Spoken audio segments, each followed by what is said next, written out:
नहमदुहु व नसल्ली अला रसूलिल करीम, अम्मा बाद। नमाज का सिलसिले में बात चल रही थी और उसकी तीसरी गुफ्तगू आप हज़रात के सामने अर्ज़ कर रहा हूँ।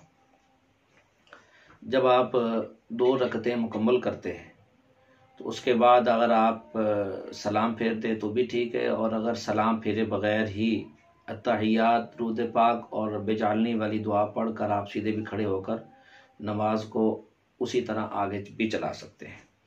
लेकिन बेहतर तरीक़ा यह है कि 2-2 नफल नमाज पढ़े जाएं और इसी अंदाज के साथ ही आप जितनी मर्ज़बा वो मर्ज़ी नफल नमाज पढ़ें। अच्छा, नमाज पढ़ने का जो फ़र्ज़ पढ़ने का तरीक़ा है वो भी यही है, लेकिन फ़र्ज़ों के अंदर हम कोशिश करें कि हम मुस्तकिल तौर पर जो फ़र्ज़ हैं वो जमात के साथ पढ़ें, और ये भी कोशिश करें कि मस्जिद के अंदर जाकर पढ़ें। उज़र हो तो फिर कहीं और भी जमात करवाई जा सकती है, और अगर फिर भी उज़र हो तो अकेले भी फ़र्ज़ नमाज को पढ़ा जा सकता है। लेकिन अगर उज़र ना हो तो फ़र्ज़ नमाज अकेले नहीं पढ़नी चाहिए, जमात के साथ पढ़नी चाहिए और मस्जिद में आकर नमाज पढ़नी चाहिए। नमाज के अंदर जब हम इमाम के पीछे खड़े होते हैं तो फिर उसमें कुछ फ़र्क आ जाता है।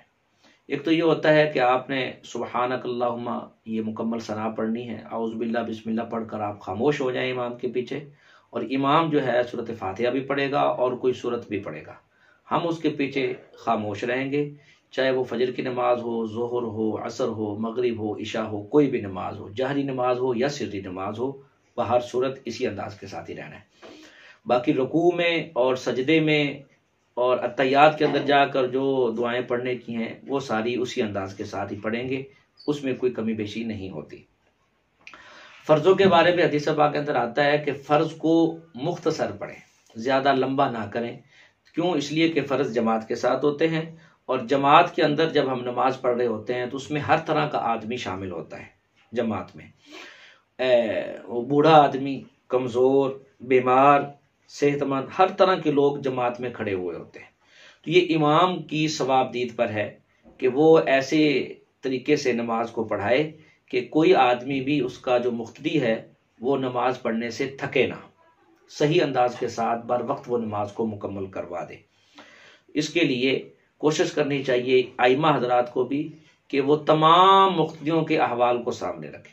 अब बाद दफ़ा मुख्ती आ जाते हैं जी, एक आदमी कहता है जी यूँ करें, दूसरा आदमी कहता है इमाम साहब को जी आप यूँ नहीं यूँ नमाज पढ़ाया करें, तीसरा आदमी आकर कहेगा जी आप यूँ नहीं यूँ नमाज पढ़ाया करें।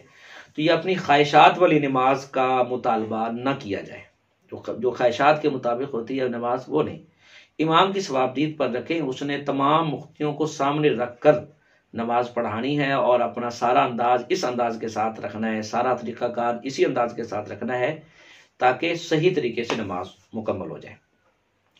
और अत्तहियात के बाद दुरूद पाक पढ़ना चाहिए, और दुरूद पाक जो नमाज के अंदर हम आमतौर पर पढ़ते हैं दुरूद इब्राहिमी, इसकी फजीलत है।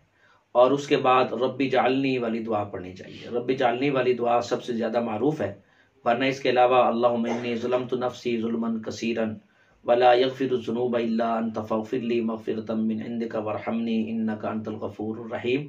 और इसके अलावा भी दीगर दुआएं भी मारूफ हैं, यानी हदीस पाक के अंदर आती हैं, उन दुआओं का भी एहतमाम किया जा सकता है।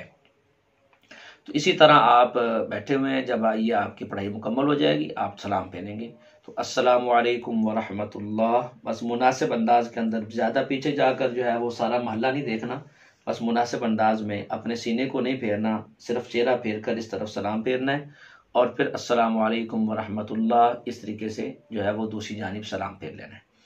सलाम फेरने से जैसे हम फारिग होंगे, चाहे वो नफल हो, चाहे वो फ़र्ज़ हो या कोई भी नमाज हो, तो हम सर पे हाथ रख कर ये दुआ पढ़ सकते हैं, अल्लाहु अकबर अस्तगफिरुल्लाह अस्तगफिरुल्लाह अस्तगफिरुल्लाह। ये तो सर पे हाथ रखने से पहले भी पढ़ सकते हैं, उसके बाद ये सर पे हाथ रखें और जो सर पे हाथ रखने की दुआ है उस दुआ का एहतमाम किया जाए। बिस्मिल्लाहिल्लज़ी ला इलाहा इल्ला हुवर रहमानुर रहीम अल्लाहुम्मा अज़हिब अन्निल हम्म वल हुज़्न, इस दुआ का एहतमाम किया जाए। और हदीस पाक के अंदर आता है कि जब आदमी फ़र्ज़ नमाज का सलाम फेरे और सलाम फेरने के फ़ौरन बाद आयतल कुर्सी पढ़ ले एक दफ़ा, तो फरमाया कि जो आदमी इसका एहतमाम करेगा, हर फ़र्ज़ नमाज के सलाम फेरने के फ़ौरन बाद आयतल कुर्सी पढ़ेगा, तो उसके और जन्नत में दाखिल होने में सिर्फ मौत रुकावट है। यानी मरते ही फौरी तौर पर अल्लाह ताला उसको जन्नत का दाखिला नसीब फरमा देंगे, अल्लाह ताला उसकी कब्र को भी जन्नत का बाग बना देंगे। तो इसका भी हमें एहतमाम करना चाहिए। और अगर इमाम साहब दुआ शुरू कर दें तो कोई मसला नहीं, आप दुआ के लिए हाथ उठा लें। आयतुल कुर्सी भी दुआ है, आयतुल कुर्सी भी एक दुआ है, तो इसलिए दुआ के दौरान भी उसको पढ़ा जा सकता है। ज़रूरी नहीं है कि इमाम साहब आपके इंतज़ार में बैठे रहें, जब आपकी अत्तहियात वो क्या नाम है आयतुल कुर्सी ख़त्म हो गई तो फिर उसके बाद दुआ होगी, ऐसा नहीं है। अगर इमाम साहब जल्दी दुआ मंगवाते हैं तो आप अपनी आयतुल कुर्सी को दुआ के अंदर ही पढ़ना शुरू कर दें और अपनी उस अमल को मुकम्मल कर लें। तो कोशिश करें कि इस सुन्नत तरीके के मुताबिक हमारी नमाज़ें होनी चाहिए और इसी अंदाज के साथ हम नमाज का एहतमाम करें।